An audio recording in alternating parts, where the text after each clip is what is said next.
And then if you guys have any questions in regards to the exam or anything else that you want to talk to me, we can talk at the very end of the class, okay? All right, so today, guys, we are gonna continue talking about atomic and bonding theories.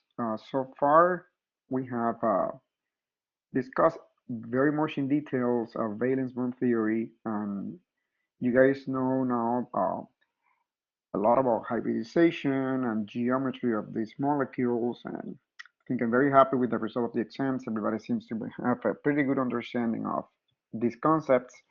So today we are going to expand on what we have been learning in regards to bonding theories, and we are going to be learning a new bonding theory, which is called molecular orbital theory. So why is this important in the first place?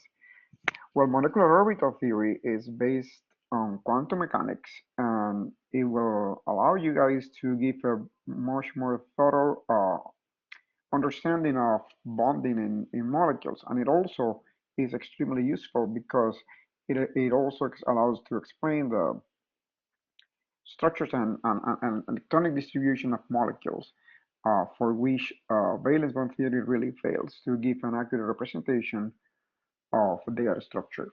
So I'm just bringing you here a pretty practical and easy example that can show you what I just mentioned before.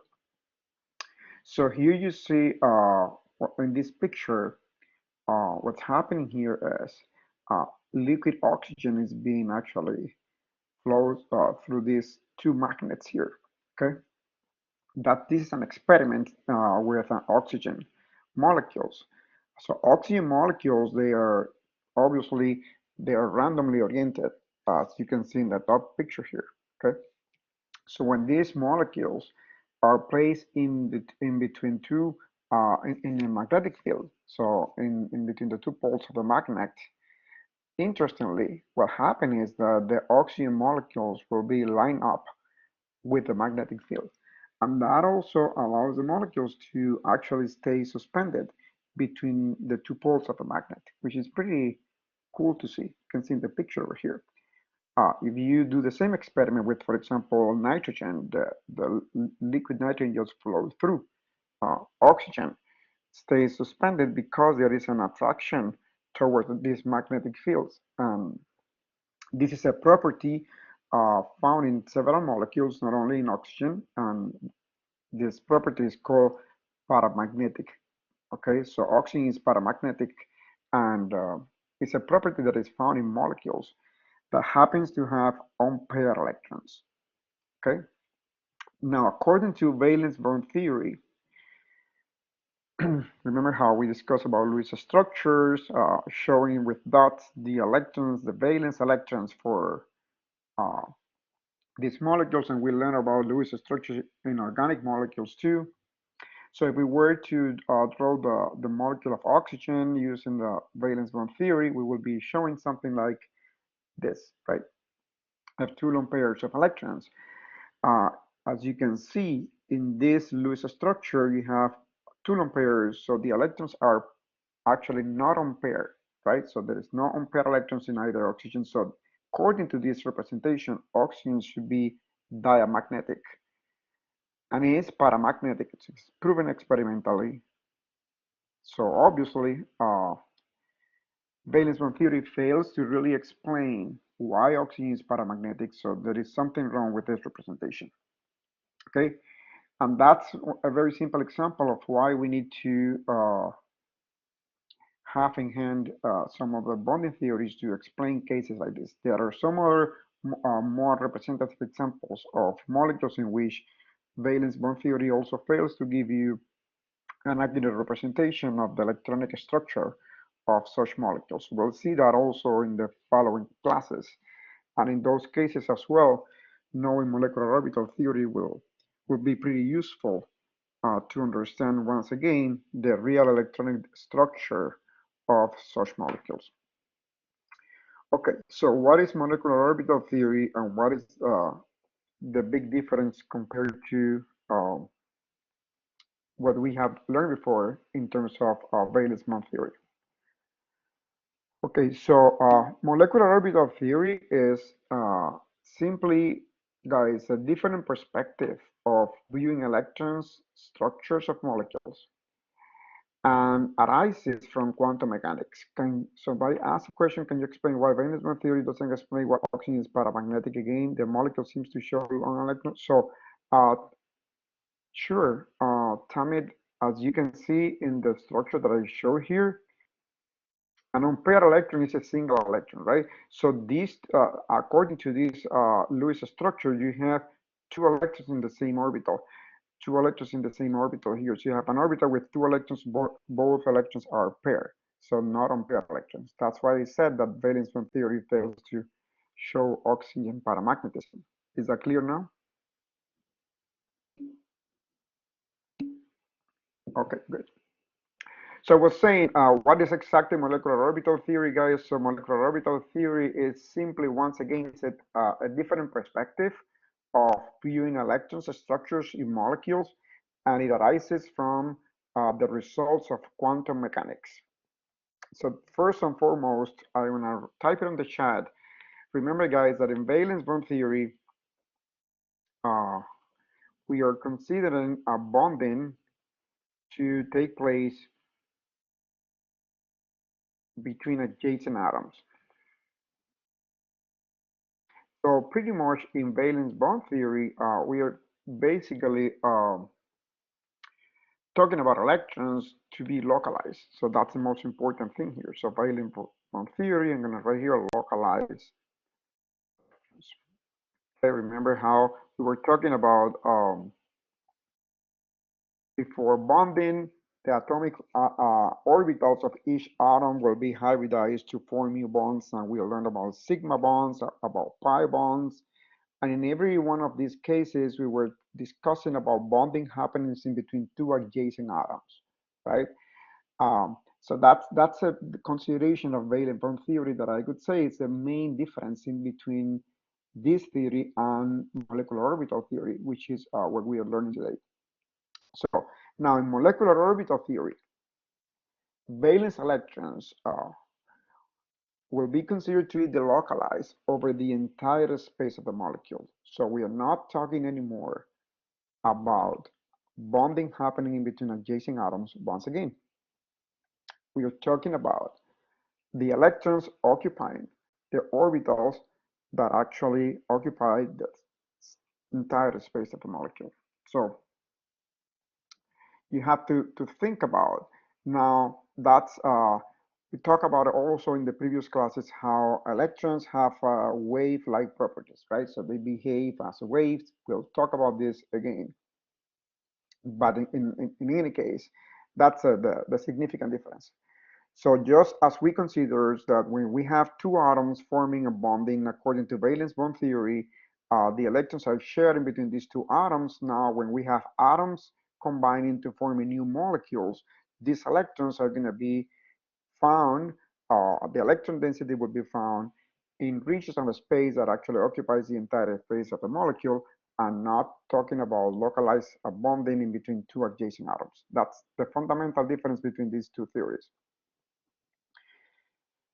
So because of this, we can say that molecular orbital theory begins with a hypothesis that once again the electrons in atoms exist in atomic orbitals, and the electrons in molecules will be located in molecular orbitals. Okay? Guys, this is the main difference in between these two theories, and this is from where everything begins. Okay, that's why I'm emphasizing this and taking my time for you guys to digest and take notes. Okay. Simply as we take atomic orbitals and we bring them together as atoms to form bonds, atomic orbitals can come together to form molecular orbitals when these atoms are coming together to form a molecule. That's the big difference. So we are basically going to be adding atomic orbitals to form these molecular orbitals. Before we were combining the atomic orbitals to form hybrid orbitals, and the bonding was taking place in between hybrid orbitals. Now, this is not the case anymore. Talking about now taking the atomic orbitals, combining these atomic orbitals, and forming these new molecular orbitals in a new molecule. So an atomic orbital, we have discussed already in class, this is just as a reminder, represents the region of space where one or two electrons of an isolated atom are likely to be found. Nothing new with that. Uh, on the other hand, a molecular orbital, now for you guys, will be representing the region of space where one or two electrons of a molecule are likely to be found. Remember, we always talk about electron density, right? It's about the areas where we find electron density. And exactly as in atomic orbitals, when we were doing the electronic configuration of atoms, we talk about electrons being in different energy levels, we call shells, and these energy levels to be quantized. Molecular orbitals will also be quantized, okay? Exactly the same. Um, and exactly as in atomic or in hybrid orbitals, a molecular orbital can hold a maximum of 2 electrons, and these electrons will have spin pairs. So the same rules applies for these molecular orbitals as for the atomic orbitals and the hybrid orbitals that we have seen so far. Okay, so how can we, where is this molecular orbital theory coming from, and how can we combine atomic orbitals to form molecular orbitals? Okay, as I just said, you need to consider, first of all, the origin of this molecular orbital theory is quantum mechanics, and for that we need to consider the wave-like properties of electrons. So I'm showing here on the slide uh, the mathematical representation of a wave. So you can think about and make an analogy of this, for example, waves in water, in the sea, for example, right? So you can, if you remember how in the sea, in the water, the water can go above the level, and that's what we call a positive amplitude. It can go also below the level, and that's called a negative amplitude, right? In this point right here, we have a point in which the amplitude value is 0, okay? And if we assume now that electrons behave as a wave, you can think about wave function. This is the wave function. You can think exactly as this. So wave functions having a positive amplitude and a negative amplitude and a value of 0. I talked about this also before.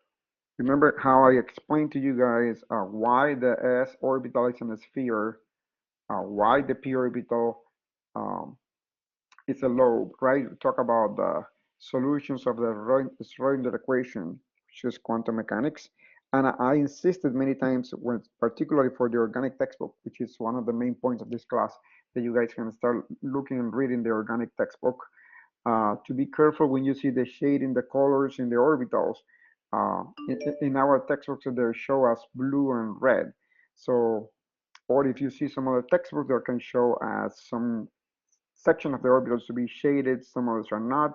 That doesn't mean that there is no electrons in the sections that are in the region that are not shaded. Remember, the color or the shading in orbital refers only to the sign of the wave function, right? So positive or negative sign. And this is how you, once again, can reason that, right? So because electrons have wave-like properties, you have various sections in an orbital in which you have a positive amplitude, a positive sign of the wave function, and regions in orbitals in which you might have, or you will have a negative amplitude and negative sign of the wave function.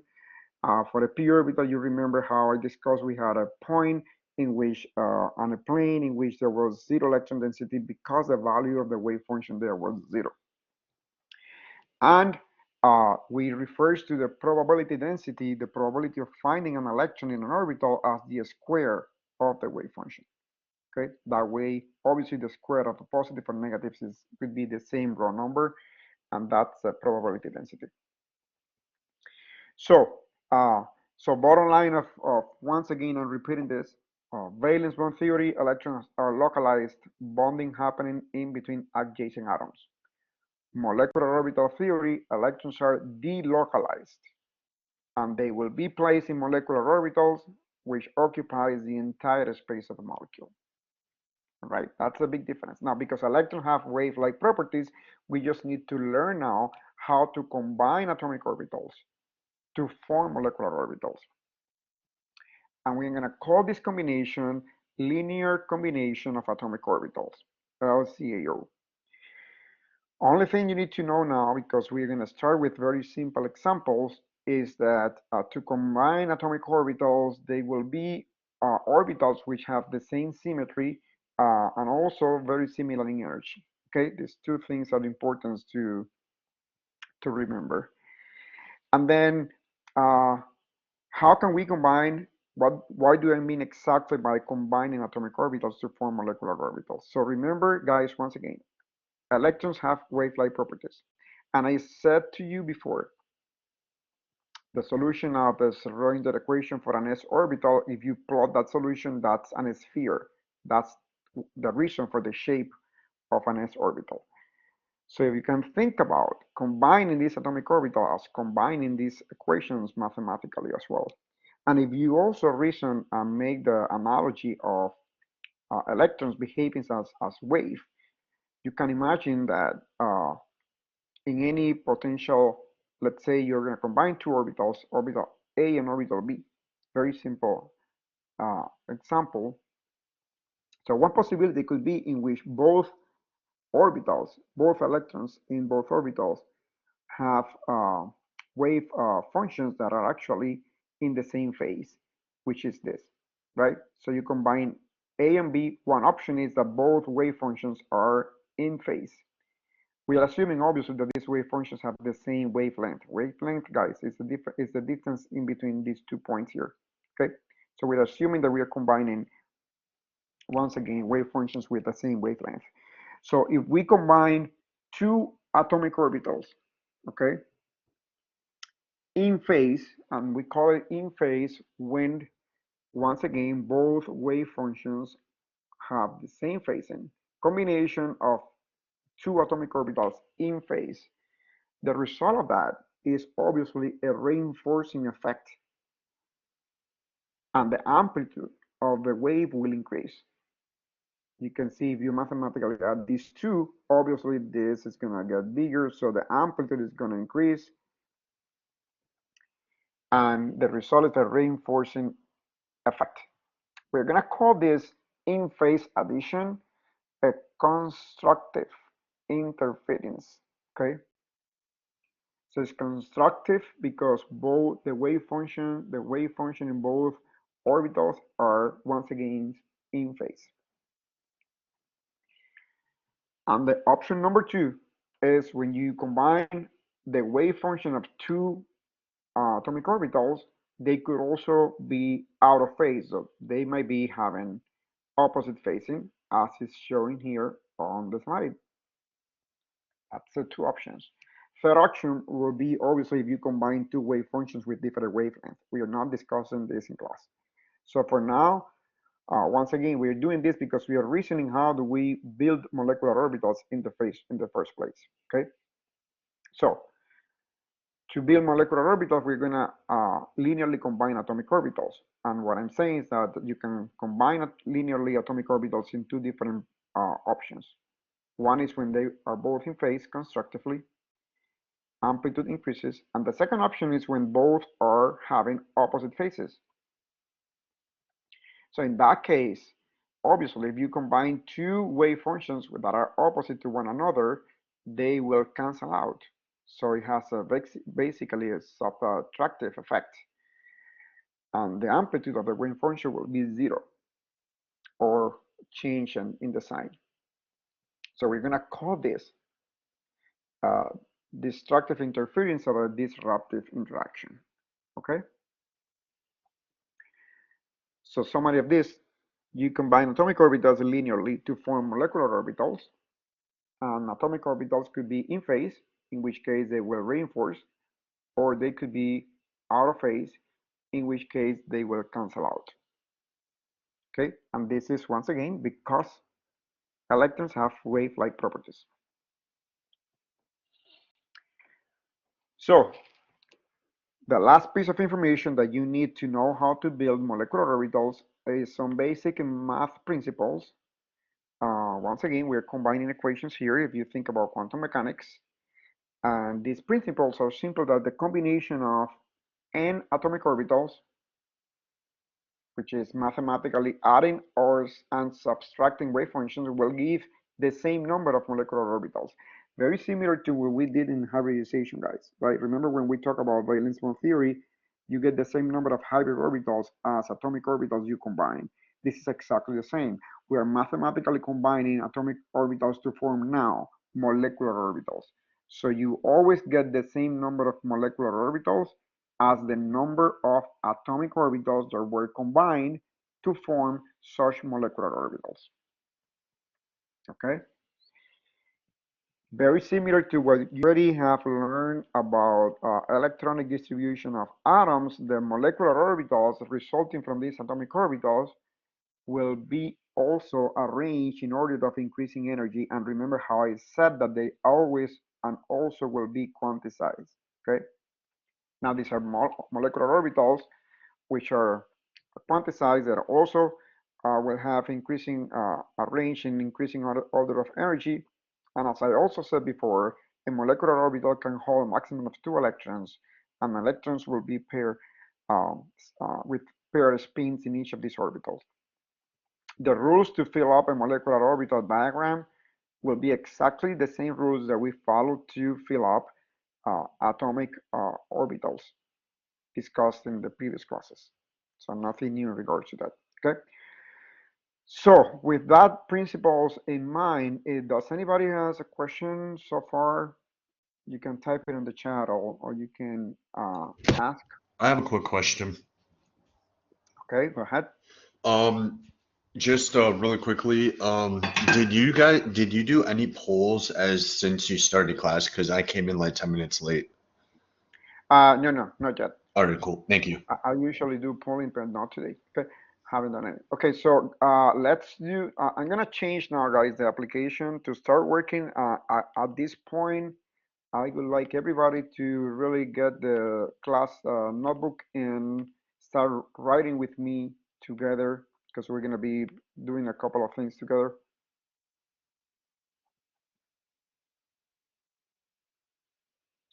Oh, Ruth, okay, thank you for letting me know. Don't worry about it. I hope that this issue gets resolved. Can everybody see the screen now? I changed the application. Is everybody uh, okay? Great. Thank you. Okay, guys, so I'm gonna type them once again, basic rules of basic principles to be molecular orbitals. That's what I want you guys to, and again, I believe in photographic memory a lot. At least I have it, so I believe that you guys write things. You know, you give your brain some time to digest these concepts that are new for you.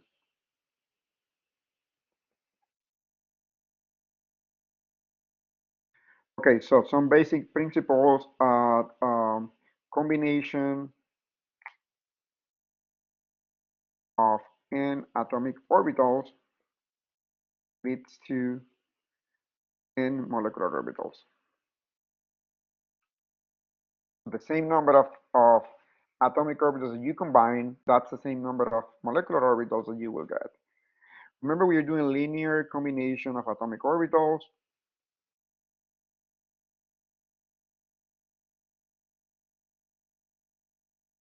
Okay, and in that case, symmetry and energy are important for this combination, meaning that we combine orbitals with similar symmetry and energy. And the last thing that I want you guys to remember is that since electrons have wave-like properties, atomic orbitals can be combined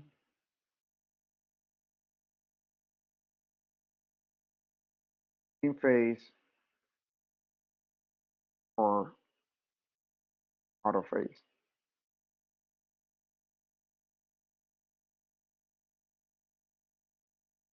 It's not exactly that can be combined, it's the logic, right? As I just explained right now. Okay, so with that principles in mind, we are going to do the first example here. We're going to build together our first molecular orbitals.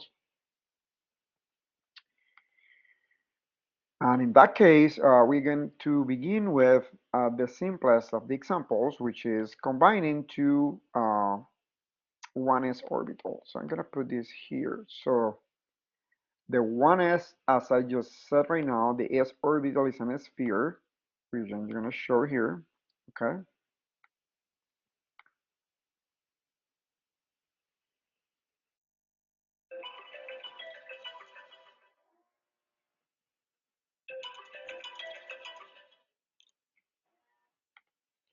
So, sorry, my phone was ringing. So I apologize for that. So let's combine two 1s orbitals. Okay, remember in these 1s orbitals, they are spheres, and there is no node or change of the wave function in these two orbitals. So I'm going to start combining them in phase. Okay, and combining them in phase means, once again, guys, remember, it basically means that both wave functions have the same phase, so the effect of combining both of them results in basically reinforcing. Uh, it's a reinforcing effect, so the amplitude of both wave functions increases. If you look about with the shape of the orbital, bringing these two together, right? Because they have the same phase, because the amplitude increases, that translates into an orbital, a new orbital, which is going to look obviously like this, right? So if you combine these two, you're going to be getting something like this. Combination of these two, the nuclei of both atoms are going to be like here and here. Anybody remember what kind of, so if we look at the shape of this orbital, what does this look like? What kind of shape does this look like? Anybody remember or can say something? So the shape of the resulting molecular orbital looks like Orbital? It kind of looks like a P. It's kind of dumbbell-esque. p orbital, remember, was an orbital having a nodal plane, right? So this was a p orbital.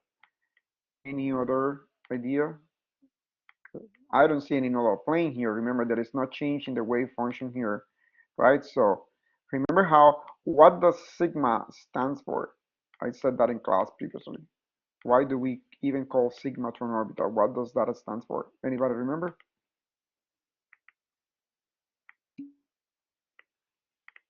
Is cylindrically symmetrical around the bond axis. That's perfect. That's a sigma bond, cylindrically symmetrical around the bond axis.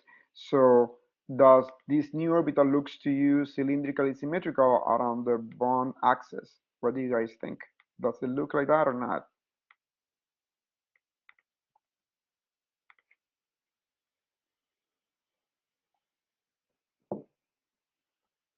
No opinion? Yes, right? So adding these two orbitals in phase, right? So same amplitude. I'll show you another picture now so you can see it clearly. Adding these two in phase leads to an orbital, a molecular orbital, which looks like this, and does it. So this is going to be a sigma, and we are going to call this sigma bonding molecular orbital.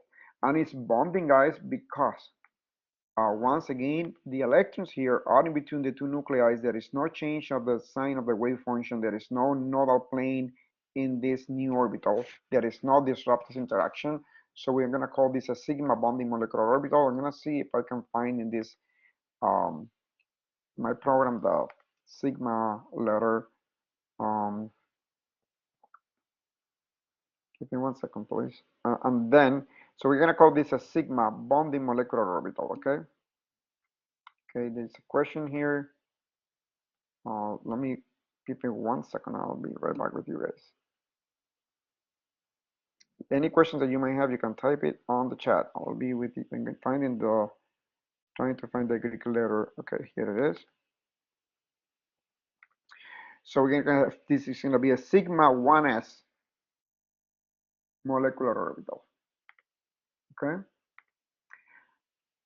sigma, this orbital is cylindrically symmetrical around the bond axis. What is the sign of the wave function in 1s? What is the, okay, in 1s, Iman, that's a good question. Remember, there is no change in the signs of the wave function. Okay, so that's why the shading here is the same. Remember, for example, for the p orbital, which we also discussed in class before, um, we have that's what I call here is changing the sign of the wave function, right? This is shaded, this is not. And remember how I said that that doesn't mean that this is empty here. There is electron density here and here. It's just there is a change in the sign of the wave function, and because of that, there is a point here where the electron density is zero. Do you guys remember that from the p orbital, pure p orbital? Okay, that doesn't happen with the s orbital. Okay, so so once again, we're adding here in phase, adding one s in phase with another one s in phase, reinforcing effect. And the result is a molecular orbital which looks like this. We're going to call this sigma 1s. So this is a sigma bonding molecular orbital. Okay. The second option is when both orbitals, if you're adding them in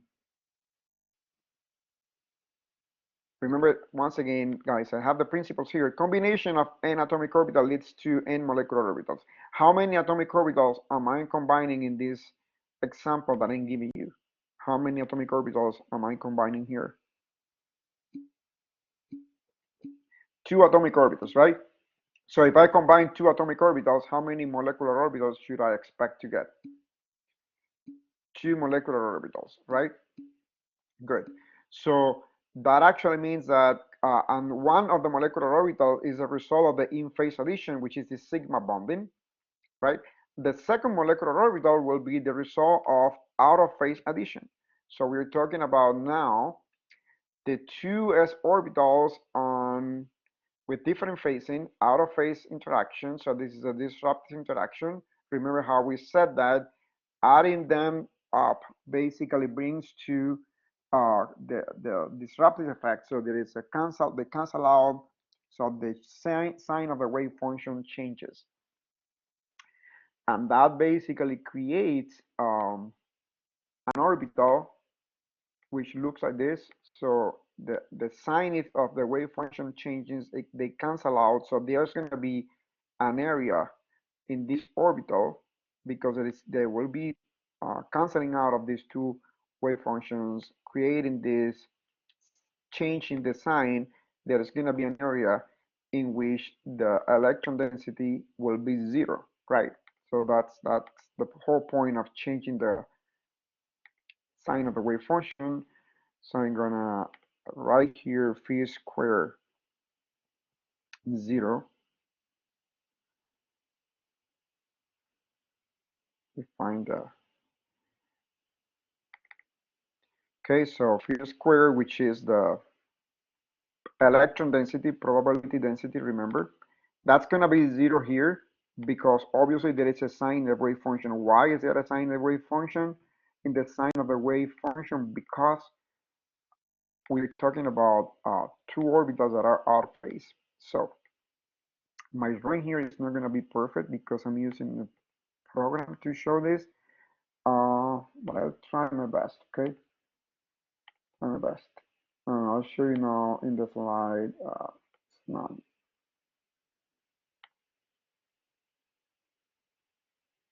Oh, so I said, so Jennifer, there's two things here. That's a good point. So remember I said in the 1s orbital, there is no nodal plane, there is no, in that orbital, it doesn't, there is inside that orbital, inside that sphere, there is no change in the signs of the wave function. That's what it meant. But now when you combine two of them, one could be in a different phase as the other one. And adding them into different phases, that creates a change in the sign of the wave function. Does that make sense now? So two different things here. Good, right? So it basically means that you have combining two orbitals with different phasing. And when you do that, obviously, you're going to be simply creating an area with zero electron density. Oh, sorry. Some technical difficulties with the drawing, but that's easy to solve. Okay? So the new resulting orbital, which is going to be the one that I'm drawing now, once again, we are subtracting two orbitals out of phase addition, and because of that, there will be an area in between in the new molecular orbital, there will be an area with zero electron density because you're subtracting, because they cancel out due to the different phasing. Okay, we're gonna call this new orbital. I'll take a question right now. That's a good question, Rishab. So will this area be referred to as a node? It's an area of zero electron density, so that we're gonna say that it's a nodal plane in that area. It's a whole plane, right? So it's not just a point. This is a plane here, correct? Perpendicular to the screen, there is a plane, and that's a nodal plane. So that's what that area will be called. Another question, what's the difference between in phase and out of phase? In phase, I'll show you right now. In phase is when both wave functions are in the same phase, and out of phase is when two wave functions will be in opposite phasing. I'll show you, I just showed that a few minutes ago, but I'll show it again a few minutes, in 2 minutes. So guys, combine out of phase combination for these two um, s orbitals will lead to a molecular orbital with a change in the sign of the wave function that we're going to call this an area with zero electron density, obviously because there is no electron density here, right? Uh, that's that's not good, because you rather have the electrons in an area in which they are attracted by the protons of the nuclei, and in an area where there is no zero electron density than here, in which obviously there will be electron density here and here, but not right over here. So guys, we're gonna call this bond here sigma antibonding. Antibonding because, once again, there is a disruptive interaction that is in the region with zero electron density, sigma antibonding molecular orbital, and we're going to show that as sigma star. Okay, so that's how we show antibonding orbitals in molecular orbitals diagram, with a star here as a superscript. Okay.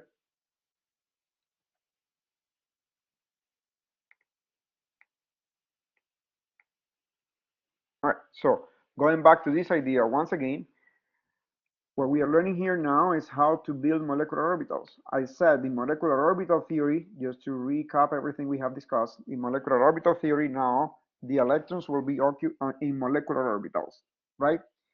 So we are learning how to build these molecular orbitals from atomic orbitals. So when atoms combines to form new molecules, how do we form these new molecular orbitals where the electrons of this molecule will be? And we do this by doing the linear combination of these atomic orbitals.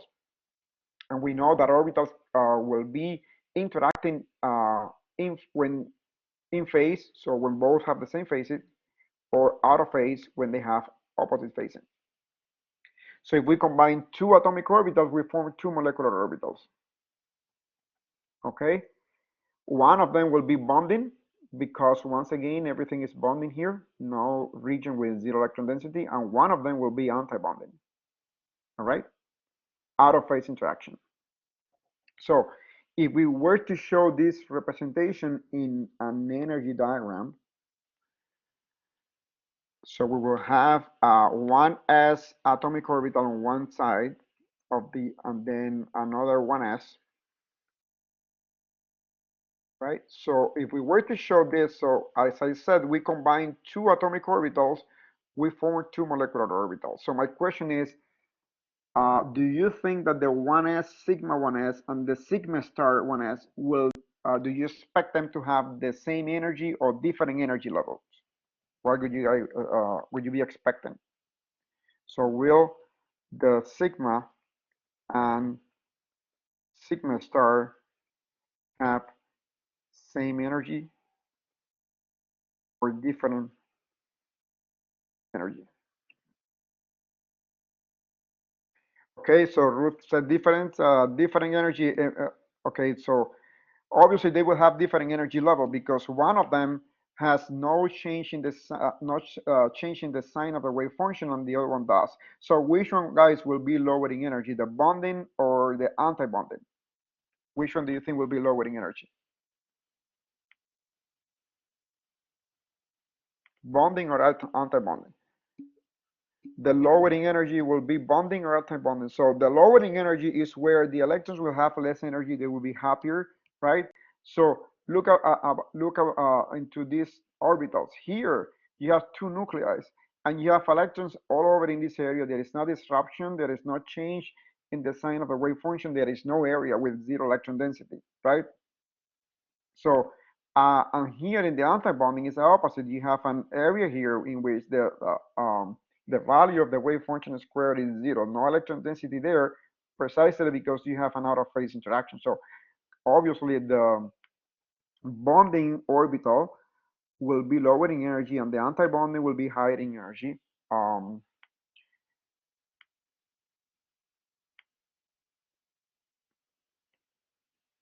so guys, I'm hoping you guys are doing this together with me. I want everybody to be writing in the notebooks at home, following the same reasoning that I am following here. So we'll have here the sigma 1s bonding will be lowering energy,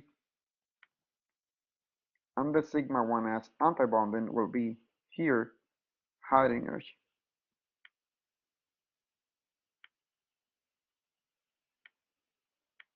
Okay.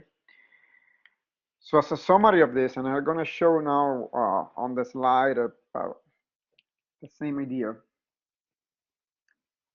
If we build molecular orbitals from two atomic orbitals, in this case 1s orbitals, we should expect to be getting two molecular orbitals. We combine two, we get two. In-phase combination will lead to one bonding, and out-of-phase combination with anti-bonding. So you have now, you can add to what I said at the beginning, a linear combination of atomic orbitals. So always you're gonna create the same number of molecular orbitals as atomic orbitals. Half of them will be bonding and the other half will be anti-bonding. Okay, so you will create in general. You'll see more complex cases later on, but for homonuclear diatomic molecules, we're going very simple here, okay? So molecular orbitals, for now for you guys, can be bonding and anti-bonding, all right? In-phase interaction leads to bonding molecular orbitals. Out-of-phase interaction will lead to anti-bonding molecular orbitals. Anti-bonding always higher in energy because they have a disruptive interaction, which doesn't happen in the bonding one, okay? Is that clear, or now I'm gonna take more questions if you guys have more questions. So please type it on the chat or speak up, because this is, I want to make sure that everybody is following up. Okay. Any questions so far?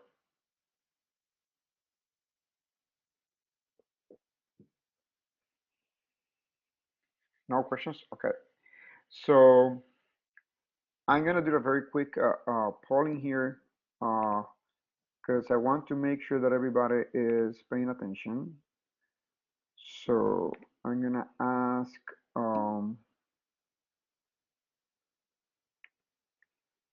I'll take that question now.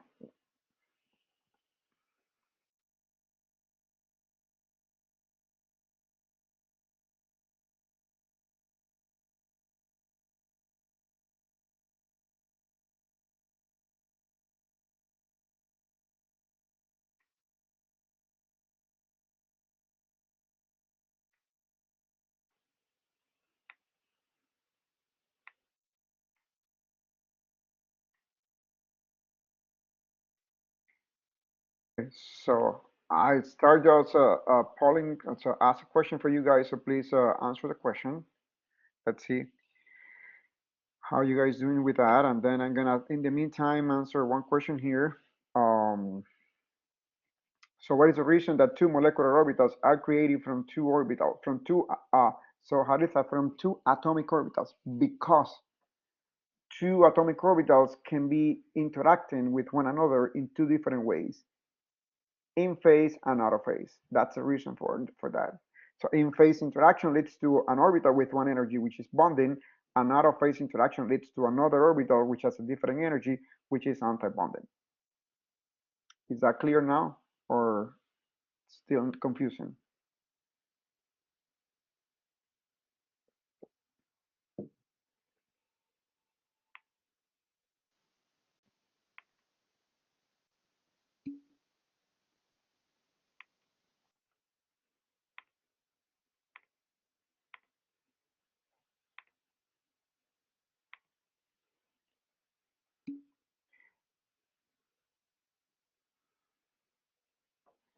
Okay, so one question. So I still have 18 people who have to respond to answer the question. Please complete the question. I want to make sure that everybody is on top of this. Okay. So I'm gonna take another question here. Does that mean that there are two possibilities, or that Are we it able creates? to actually submit it, or you just press the button? You just have to. I think you just have to press the answer button, and that should be enough. So does that mean that there are two possibilities, or that it creates two molecular orbitals at the same time? Hmm. Not sure if I understand the question well, but it means that there are two possibilities, basically, and that's what it means. And also means that two molecular orbitals will be created because of these two possibilities. Greater electron density means less energy. No, necessarily. What it means less energy is that there is no area with zero electron density in an orbital. Michael, how do you submit your answer? I don't know. I think if you click the answer, maybe somebody else can help Michael, because I'm not on. I cannot answer the questions. Just press it. Okay. Okay, guys. So I want to show here once again what I just meant for combining two 1s orbitals. Okay, so that's a prettier picture to what I did before, but before we were doing this together. So 8 people, no response. I want to make sure that everybody answers the question. So if you're one of the 8 people that haven't answered, please do so. Okay, so adding in phase here, guys, and this is what I meant. So Jennifer was asking before, so this is an s orbital, Jennifer. Look, that there is no change in the sign of the wave function of each of these orbitals. That's one thing. In this case, when we're adding these two, one option, as I said before, one possibility is that both are in phase. And in phase addition, like showing here on the slide, it means that both will reinforce. And reinforcing means that increasing the amplitude, it means that there will be no area with zero electron density. And that creates a sigma bonding molecular orbital.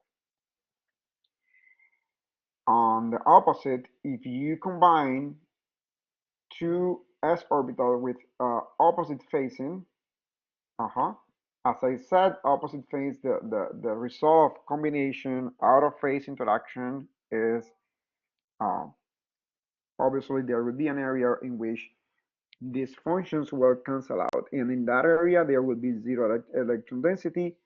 And therefore, that's what is showing over here. We call this a sigma anti-bonding molecular orbital. And because of that, in the anti-bonding molecular orbitals, the electrons have a higher energy that they will have in the isolated atomic orbitals. Okay. Okay, we have 7 people who might not be around, so I'll see who those are later.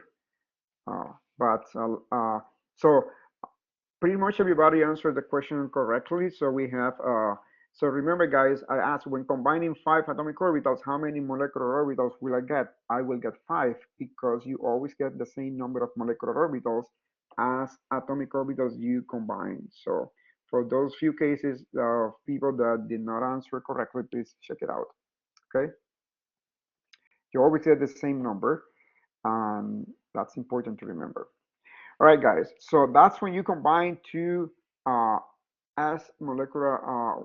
So now what I'm gonna do is I'm gonna go back to my application and we're going to do a small problem to check on that.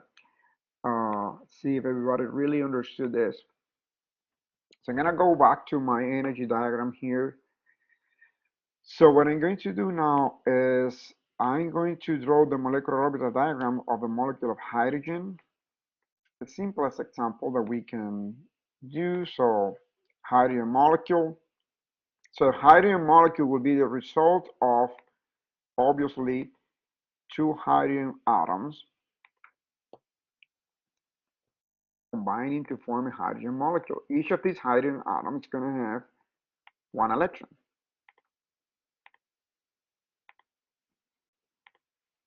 Okay. Okay. So what's the electronic distribution, the electronic configuration for hydrogen, guys? Very simple question. So where will this electron be for the hydrogen atom? It's one electron. So that electron will be where? In a 1s orbital, right? So I'm going to place the electron here in my 1s orbital. So each hydrogen atom having one electron in 1s orbital. If I'm going to think about a hydrogen molecule, I'm going to color code this so everybody can see the difference. If I'm thinking about a hydrogen molecule, now we think about from the molecular orbital theory perspective. So we got to think about now the electrons in the hydrogen molecules being located or placed in molecular orbitals. So combining two 1s orbitals will lead to two molecular orbitals. One is going to be a sigma bonding looking like this. I want everybody to remember the shape of the orbitals. That's very important. Okay. So now it's very simple, but when you got more complex cases, remembering the exact shape of these molecular orbitals will be critical for you guys to understand this. So these are the two molecular orbitals, and then to fill up my molecular orbital diagram for the hydrogen molecule, how many electrons should I place in my molecular orbital diagram? I'm gonna type in the chat, how many electrons should I place in the molecular orbital diagram?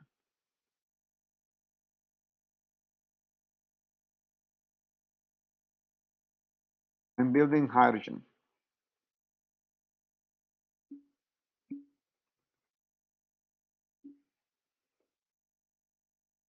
Hey, Jennifer, so we are building the hydrogen molecules according to molecular orbital theory. That's what we are doing now, okay? So we are looking at H2 according to MOT, right? So to do so, we need to first build the molecular orbitals. So what I did here was, one hydrogen atom has an electronic distribution 1s, the second 1s, right? So I need to combine the two atomic orbitals from each hydrogen atom to result in a molecular orbitals, two molecular orbitals, one bonding and one anti-bonding. And now I was asking how many electrons should I place in my molecular orbitals? And the answer is, I'm gonna hold this too because I want to make sure that everybody is understanding this. So the question here would be, how many electrons should I place in the molecular orbital diagram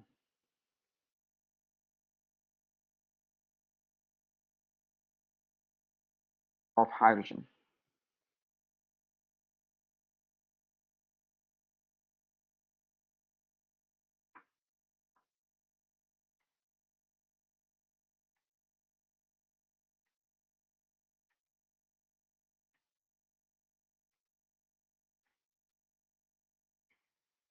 So we're talking about building the molecular orbitals for the hydrogen molecule.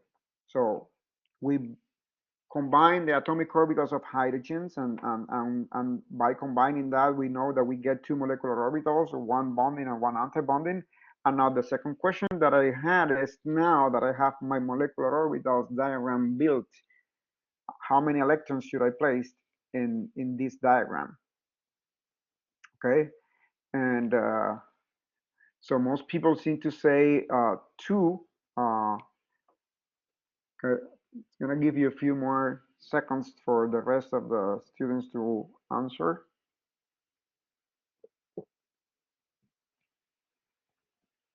Because that's important, because now this is very simple, but later on it will get more complex. So that's what I want to make sure that everybody really understand that. Okay, so how many electrons should I place in the molecular orbital diagram of H2? Guys, this is like saying how many electrons in the molecule of hydrogen? What's the total number of electrons in the molecule of hydrogens? H2.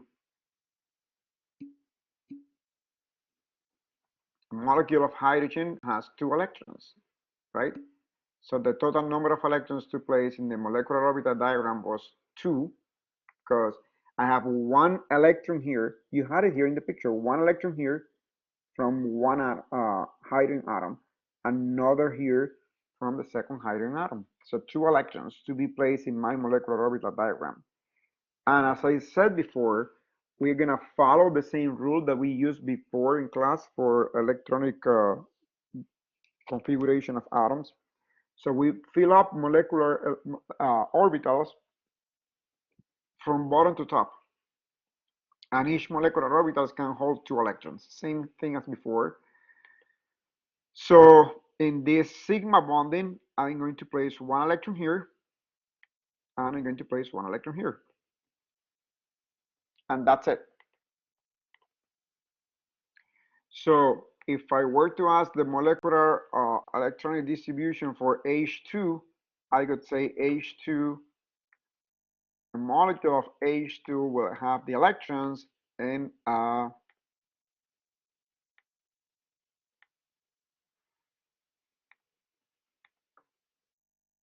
sigma 1s bonding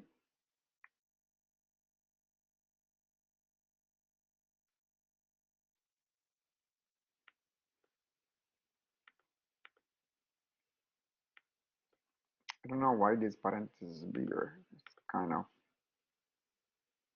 the size might be different. So 16, yes.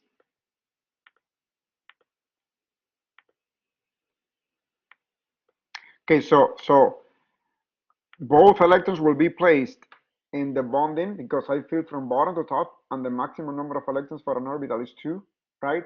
So in a molecule of hydrogen, according to molecular orbital theory, the electronic distribution will be sigma 1s2. So sigma 1s means this is the orbital sigma 1s, and in parentheses here, I'm showing the number of electrons in that orbital. So that would be sigma 1s2, okay?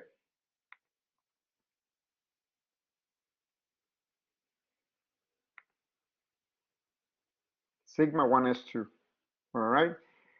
So there is something very useful about molecular orbitals, which is called bond order. And the bond order gives you an idea of how strong is the bonding. According to molecular orbital theory, it also gives you an idea of the bond length. Quite useful. So, and it also allows you to predict if a molecule could potentially exist in nature or not, which is something really cool about molecular orbital theory. Different to, once again, valence bond theory. Somebody had a question, does the exponent 2 stand for the number of electrons in? So the exponent 2 stand for 2 electrons in the sigma 1s orbital. Okay, that's a very important question. That's what it means, that there are 2 electrons in the sigma 1s orbital.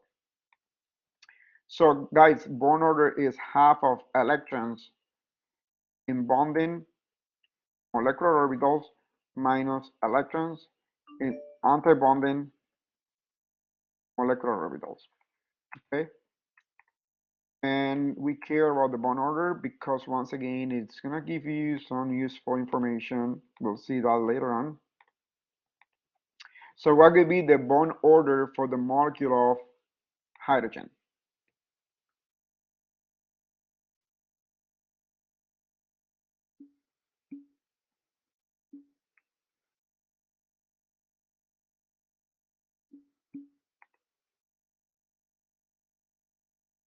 So the bond order for the molecule of hydrogen is 1.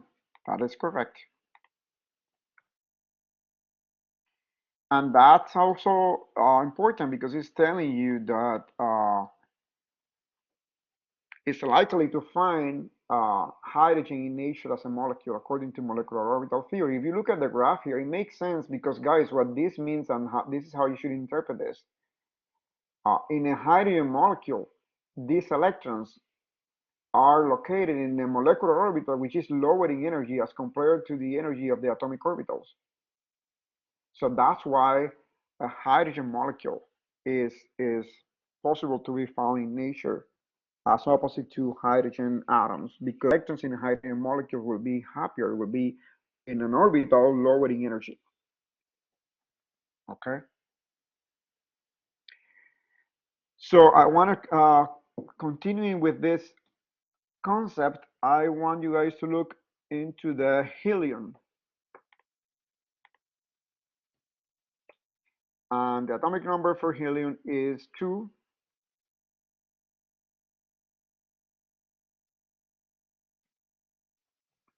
Okay, so we're going to talk about helium now. So if we talk about helium,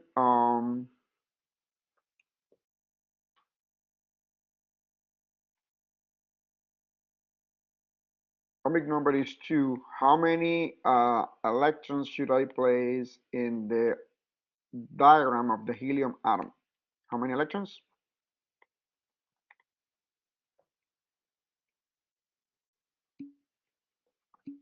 2 electrons, so that would be 1s2, right?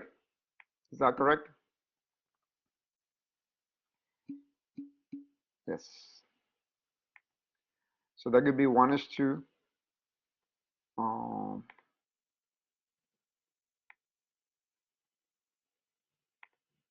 So let's do this together. So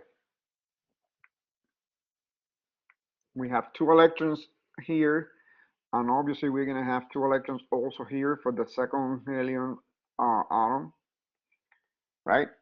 And now the question is, how many electrons should I place in the molecular orbital diagram of the helium molecule?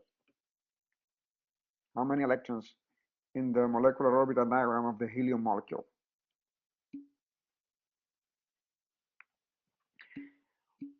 4 electrons, right? So 2 here, and then I'm going to place another 2 in the antibonding, right? So the electron distribution for the helium molecule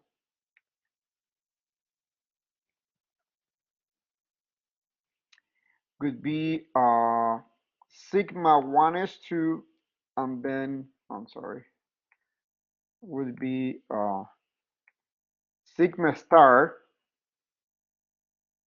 1s2.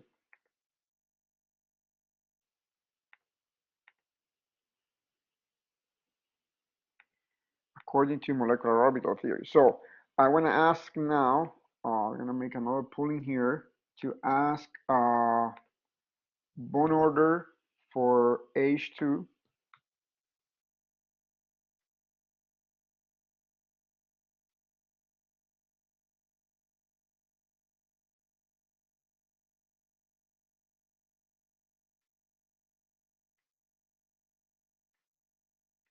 Everybody to do the math and calculate the bond order for an helium-2 molecule.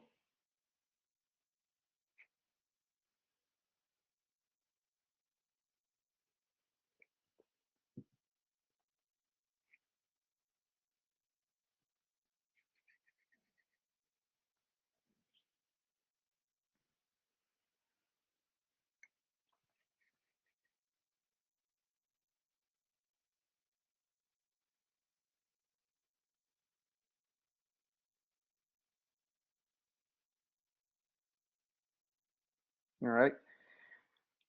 So let's hurry up, guys. So bond order for He2 molecule.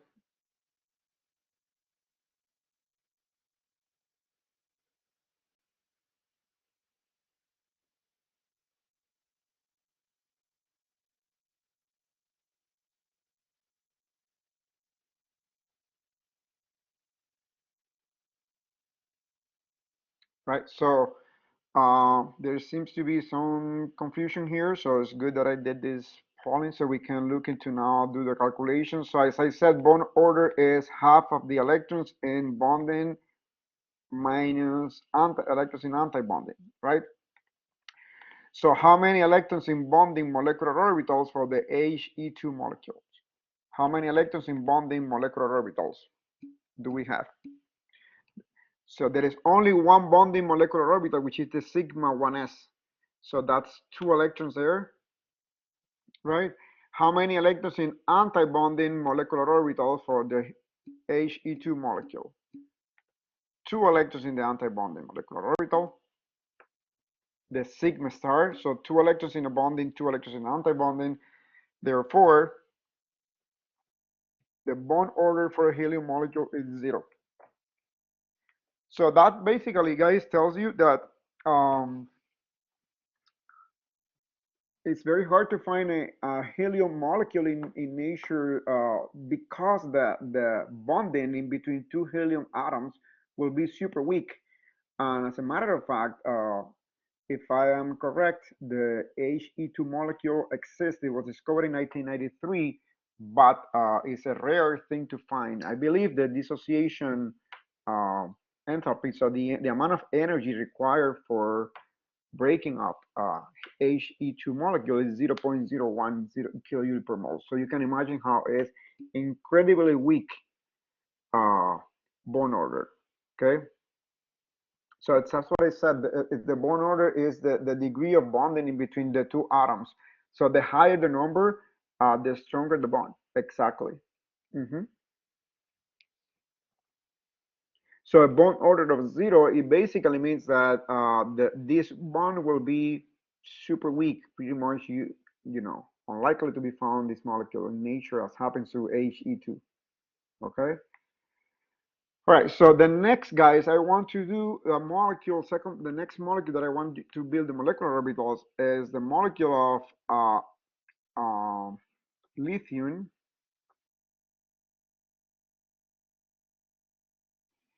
And the atomic number of lithium is 3.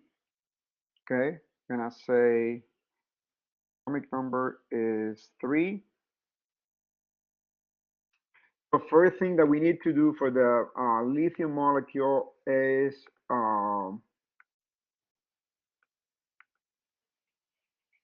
obviously we need to build the electronic distribution for lithium atoms first of all. So what's the electronic distribution for lithium, guys? 3 electrons, so atomic number is 3. So what would be the electronic distribution of lithium?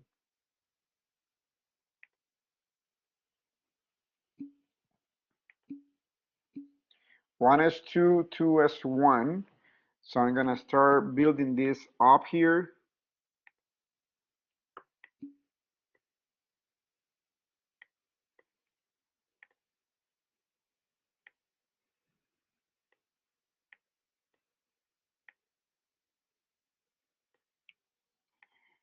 So this is going to be the 2s, slightly higher energy. I mean, just they're not that far, but just showing this here so I can draw my molecular diagram better. All right, so I'm going to add 1 electron in each of these orbitals because we agree on the electron distribution to be 1s1, 1s2, 2s1. I'm sorry. Obviously, these 2s orbitals are in the same energy level. Okay. So now my next question is, according to this, and I'm gonna pull this question, so I'm gonna make another poll here. So that's gonna be how many molecular orbitals should I expect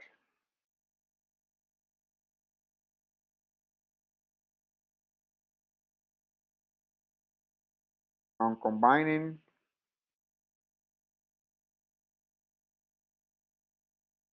atomic orbitals of lithium?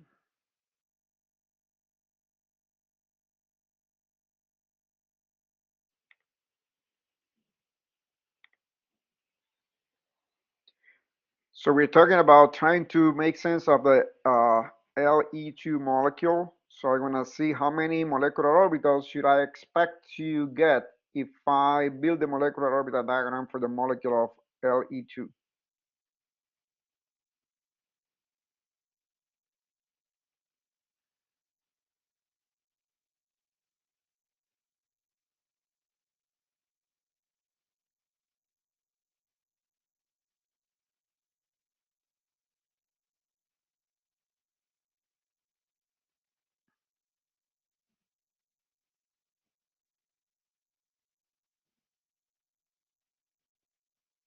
Let's finish up then the answer. So how many molecular orbitals should I expect to have in my molecular orbital diagram here?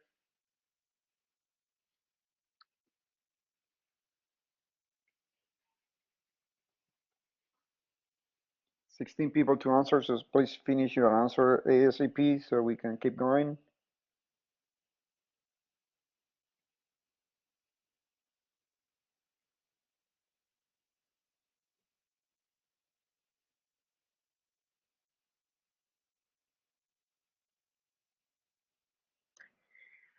Okay, interesting. So not very happy with the answers. So most people say three, right? And we have a few answers saying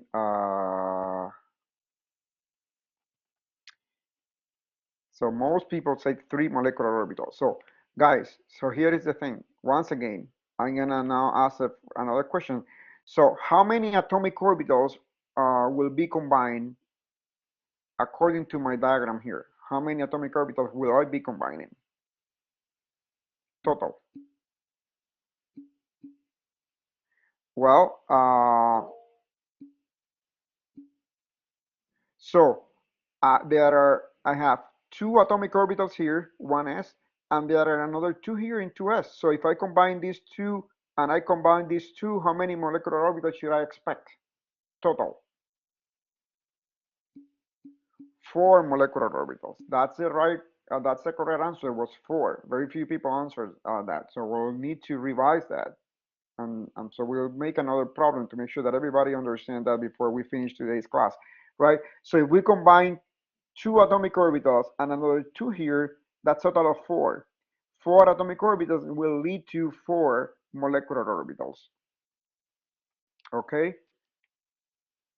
Sorry, I was pointing into the screen and I didn't realize. So we have two atomic orbitals here, two atomic orbitals here for each lithium atom. So meaning that the total number of molecular orbitals that I should expect to get is four, because I'll be combining four atomic orbitals, the 1s with the 1s and the 2s with the 2s. So these two will form two molecular orbitals, and these two will form another two molecular orbitals. So the total number of molecular orbitals must be four, because I'm combining four atomic orbitals, okay?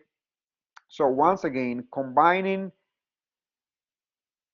both 1s in phase will lead to a sigma bonding, and both 1s out of phase will lead to the sigma antibonding.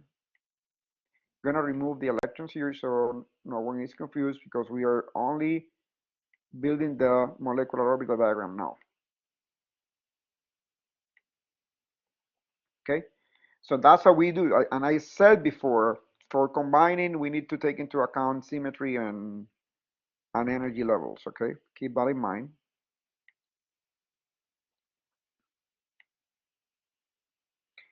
All right, so if I combine these two 2s orbitals, I should get two molecular orbitals.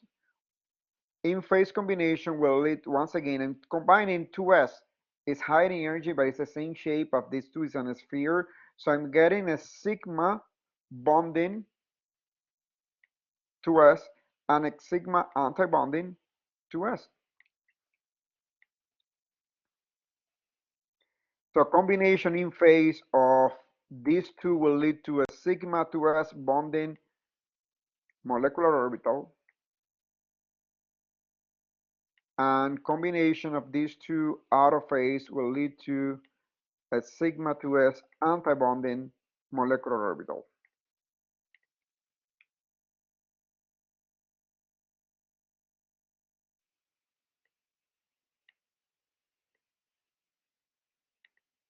So that accounts for a total of 4 molecular orbitals in my diagram, okay? Because I combine 4 atomic orbitals, 2 1s orbitals and 2 2s orbitals.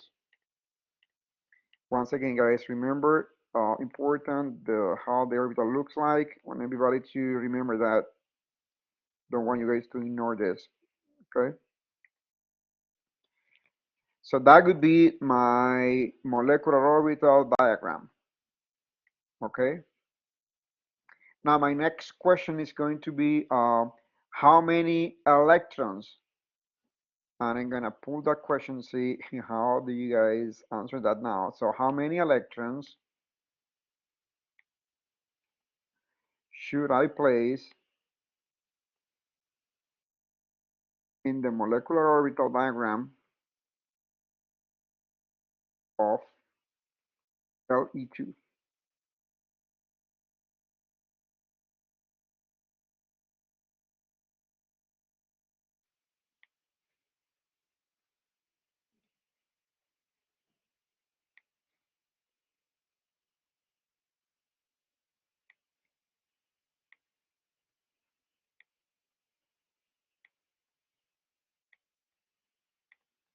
So how many electrons should, so we agree now that we had 4 molecular orbitals total because we had 4 atomic orbitals combined, right? Now I need to make a decision about how many electrons total should I place in my molecular orbital diagram for Le2. I'm sorry, I'm gonna change this. I forgot to.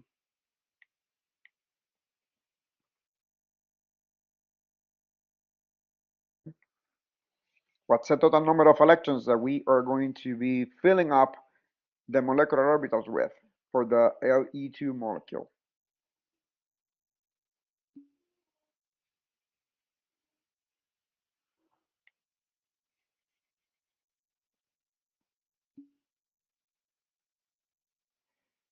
Okay, so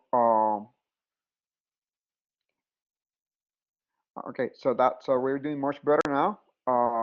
So most people answer 6,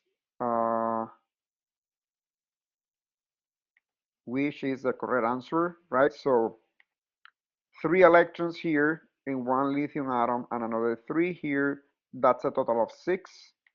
So I'm going to place to fill up from bottom to top exactly as we did for atoms. So 2 electrons in the first bonding molecular orbitals. Now the following orbital in energy is this anti-bonding. I'm going to put another 2 here.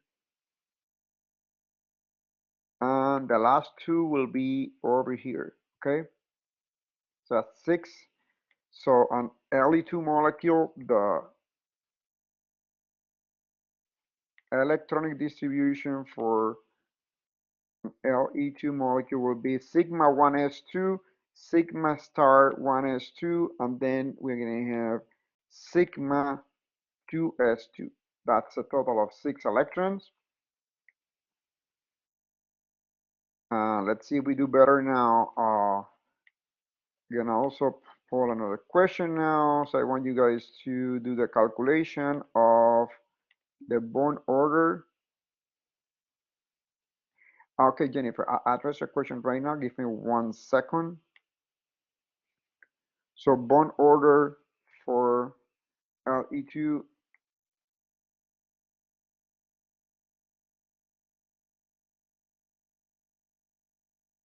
So please answer the question. So okay, so Jennifer asked, do electrons always go into the sigma bonding first, the anti-bonding? Okay, Jennifer, so this is the molecular orbital diagram, okay?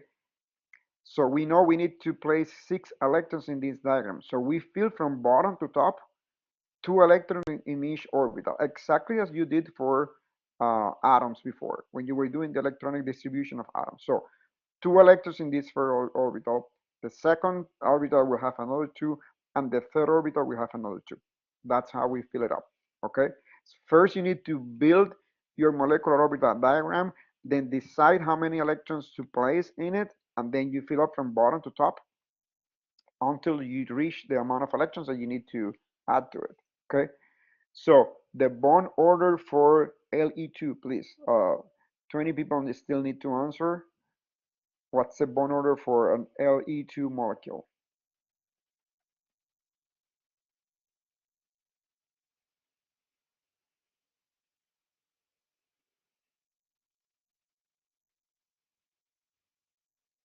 So the bond order for an Le2 molecule, we need to determine the number of electrons in bonding and anti-bonding. How many electrons in bonding molecular orbitals for Le2? How many electrons in bonding molecular orbitals? There are 4 electrons, right? We have 2 here which are in bonding, and these 2 are also in the bonding molecular orbitals, so that is 4. How many electrons do we have in anti-bonding molecular orbitals? 2 electrons, that's very good. 2 electrons in the electron bonding, so the bond order for Le2 is 1, which tells us once again that it's likely to find an Le2 molecule in nature, okay? All right, guys. So next, I want now to go into boron. So atomic number of boron is 5.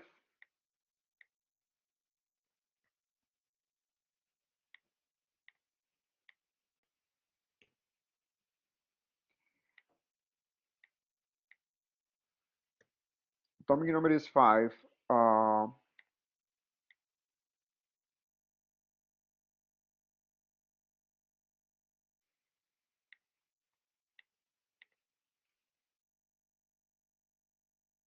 So guys, what would be the electron distribution of boron?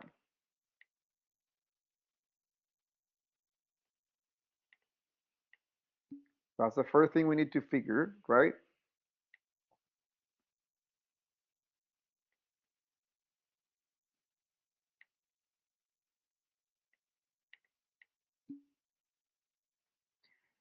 Okay, so the electron distribution of boron is 1s2, 2s2, 2p1. That is correct. So I'm gonna start drawing here. So in the second shell, guys, how many p orbitals do we have in the second shell?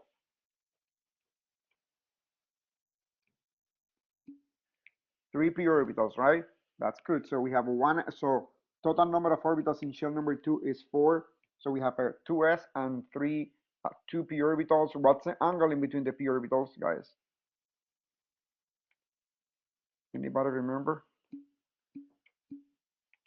90 degrees, correct. Remember, they are orthogonal to one another. The angle in between them is 90 degrees. So I'm going to show them here.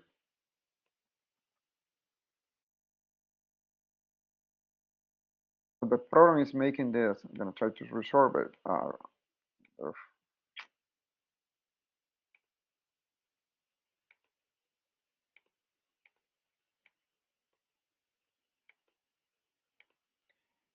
Okay, so I don't want to any displaying warnings because it thinks that I'm doing something wrong. Okay, so we have these 3, and the 3 p orbitals, remember, they have the same energy, right? So they have the same energy level. Okay,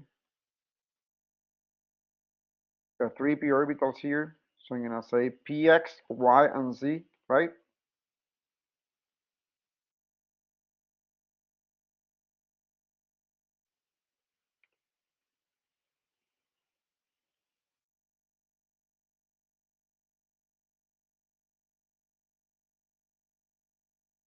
And we just I asked what was the angle. That was an important question. And you guys said that the angle is 90 degrees. That's a very important question to answer. Once again, this is level 2, shell number 2.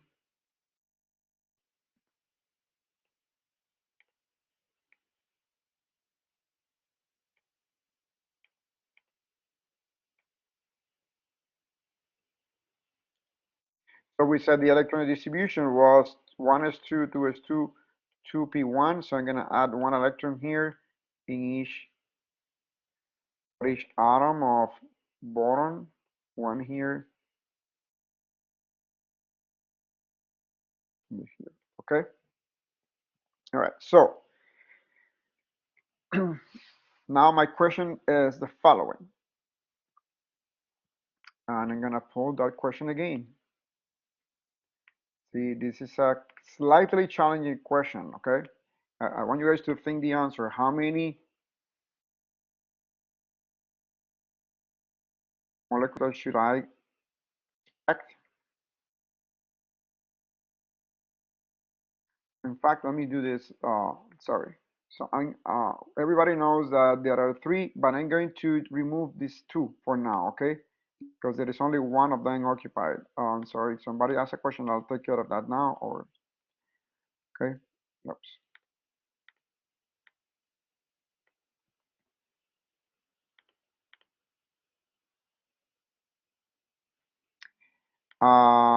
Yes, that was my mistake. So thank you for pointing that out. Okay, guys. So we agree in one is two, two is two, and two P1, which is what I'm showing now on the screen. Okay. So based on that, so I showed this here. So based on that, gonna pull a question now, which is gonna be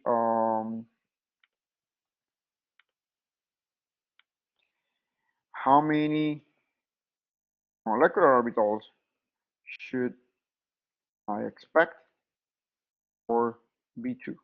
According to, I want you guys to look at what I have on the screen, and I want you guys to answer how many molecular orbitals should I expect out of this electronic distribution.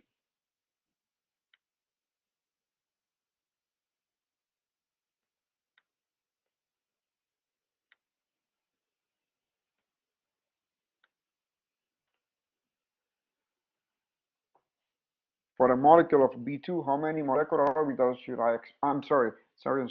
I'm gonna repeat that. My apologies.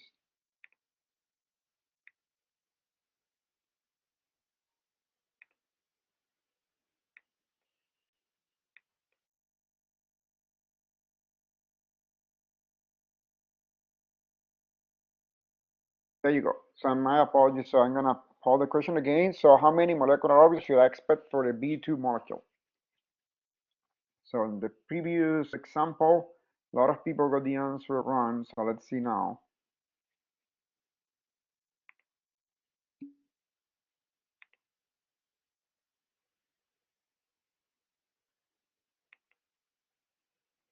So Tammy is asking, should there be do all orbitals form a bonding and anti-bond? So combining in phase, Tammy, leads to bonding, and out of phase anti-bonding. So you always get bonding and anti-bonding molecular orbitals. Okay, so how many molecular orbitals should I expect for the B2 molecule diagram? I'm building my diagram now. Want to know how many molecular orbitals should I expect? Okay, so all right, so we seem to be doing much better. Most people answer is correct. So we should expect 6 molecular orbitals because we are combining once again 1s and 1s that leads to 2 molecular orbitals. I'm gonna remove the electrons here just in case.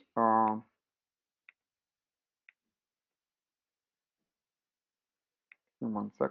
So that's 2 combining the 2s from each bottom atom, that will lead to another 2, that's 4, and combining the 2p will lead to another 2, which is 6.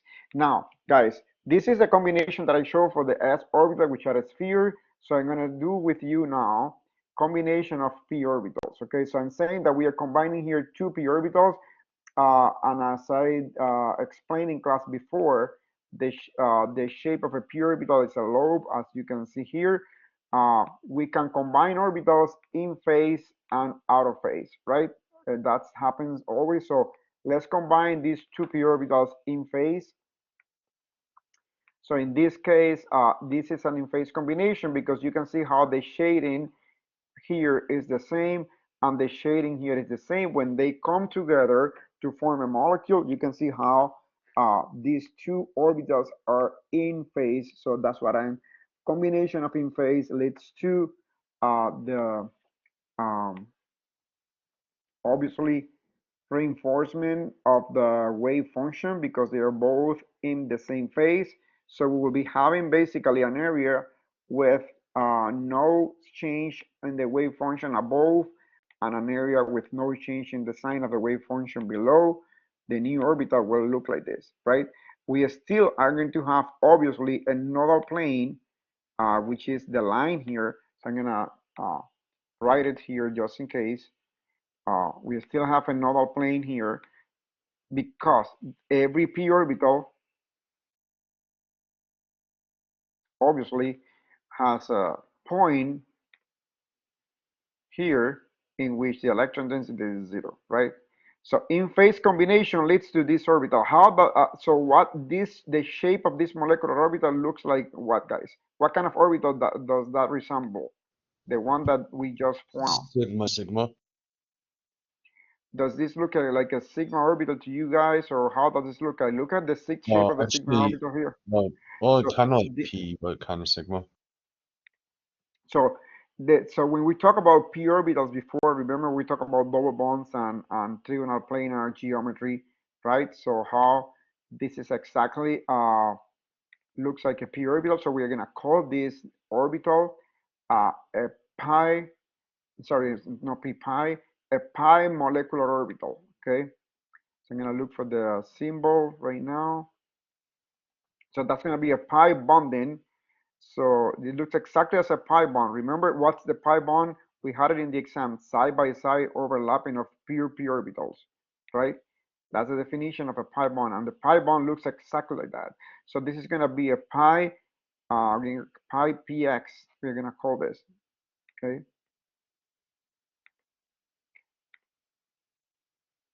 So this is a pi bonding molecular orbital. We're combining here the px.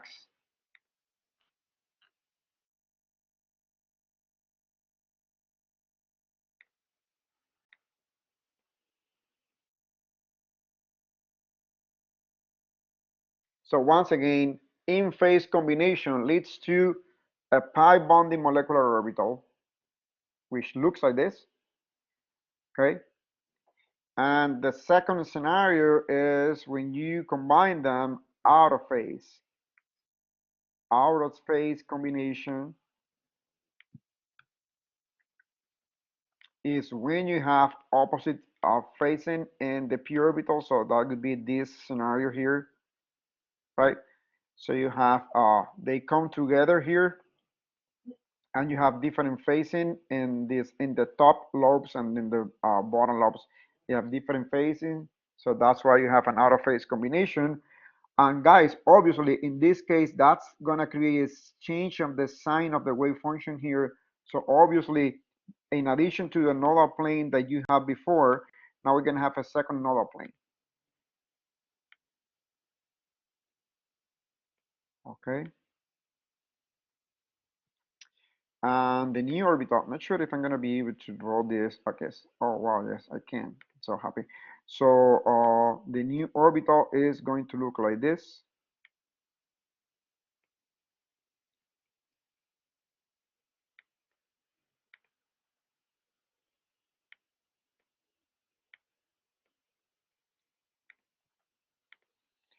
So it's what you call a pi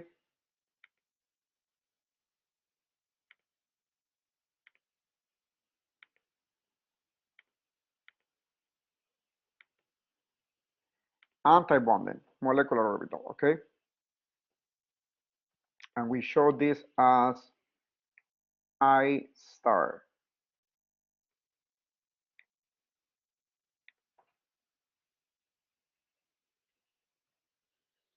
All right, so similarly to before, combination in phase of two px orbital leading to a pi bonding molecular orbital, out of phase combination of these two px a pi antibonding molecular orbital. Okay, that's how each of these orbital looks like. In this pi antibonding, there is obviously a nodal plane here, so an area with 0 electron density, and there is also a nodal plane here. Okay, I'm gonna change the arrow so no one's confused. So two nodal planes, and that's why you see how the number of nodes, so the number of areas with 0 electron density is increasing, right? In this case, you have in the bonding, there is one area with 0 electron density. Now in the antibonding, there are two, okay? So which of these two orbitals, the bonding or the antibonding, will be lower in energy? What do you think? Which of the bonding will be lower in energy because it has only one area, one nodal plane, whereas the antibonding has two, right? The more nodal planes that you have, the higher in energy the orbitals will be. So we're gonna draw here the pi bonding and the pi antibonding.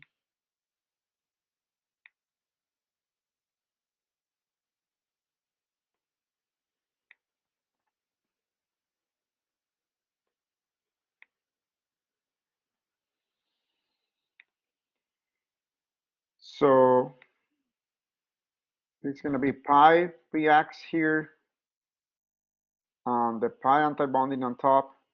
Once again, guys, I want everybody to really understand the shape of these orbitals. Do not ignore this. So I'm gonna bring this picture up here.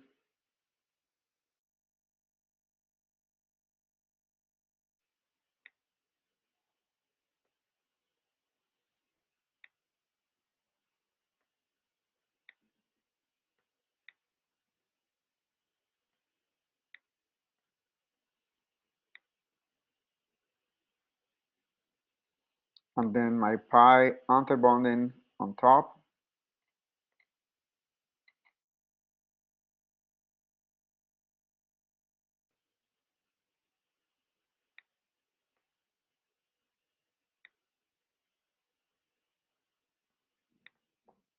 Okay.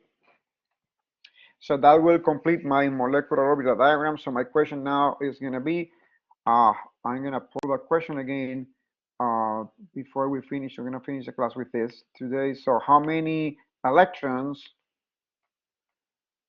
should I place in the molecular orbitals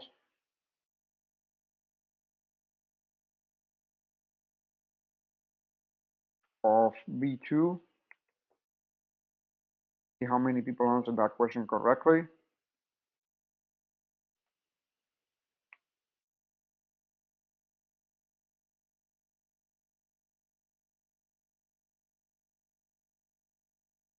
So how many electrons should I place in my molecular orbital diagram for the B2 molecule?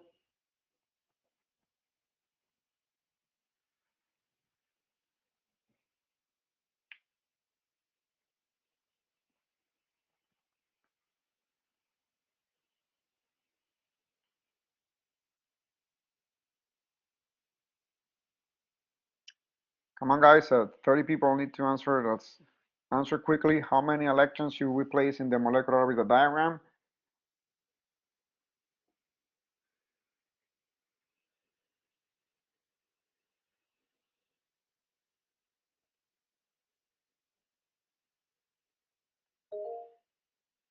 One second, Nina. Let me finish and then we'll go over that, okay? Okay, so still, I mean, some people made a mistake, but luckily, most people answered correctly. So the total number of electrons for a B2 molecule will be 2, 4, 5, and 5 here. That's 10 electrons, right? So that will be the total number of electrons. So we're going to fill them up from bottom to top, right? 2 here.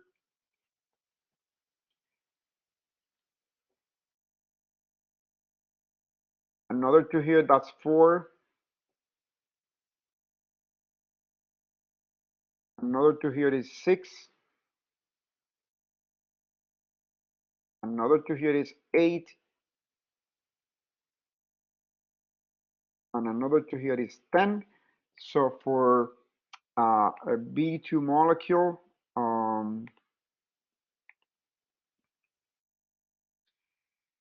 The electron distribution would be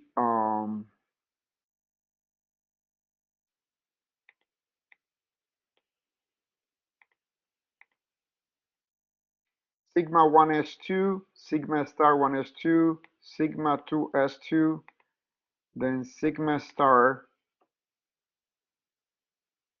2s2, and then we're going to have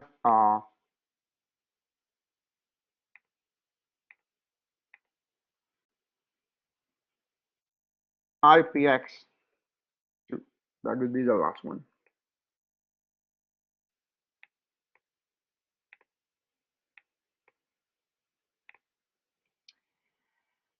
And finally, to finish today's class, we're going to calculate the bond order for the B2 molecule. So half of electrons in bonding minus electrons in anti-bonding molecular formula. Once again, how many electrons in bonding molecular orbitals for B2, guys? How many electrons in bonding molecular orbitals for a B2 molecule? So you have 2 here, 2 here, and 2 here. That's a total of 6. How many electrons in the B2 molecule in anti-bonding molecular orbitals?